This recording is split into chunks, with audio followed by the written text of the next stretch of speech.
A lot of people in Guyana have big dreams, but small pockets. Maybe you're working a regular 9 to 5 and thinking, one day I'll start my own business. Well, guess what? It doesn't have to be someday. You can start small and build from there, even while holding down your full-time job.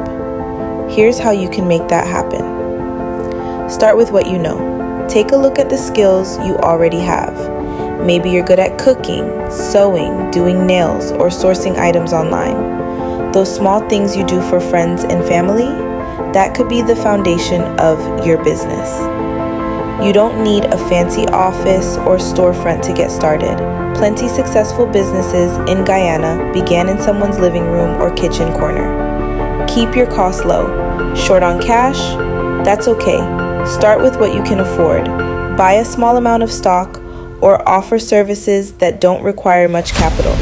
Use your personal Facebook and WhatsApp to promote what you do.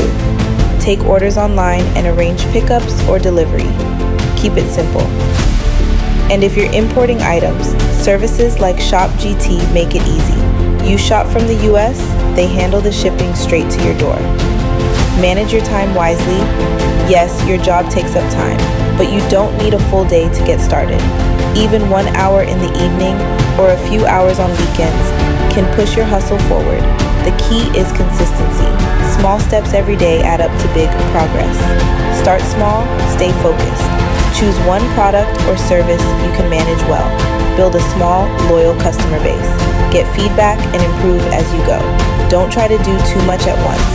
Focus brings results. And always keep records. Track your expenses, sales, and profits. That's how you'll know if you're growing. Final encouragement. Starting a business in Guyana isn't easy, but it's possible.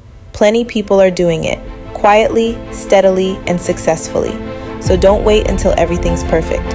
Start with what you have. Stay committed, keep learning, and remember, every big business started small. You ready? Let's go.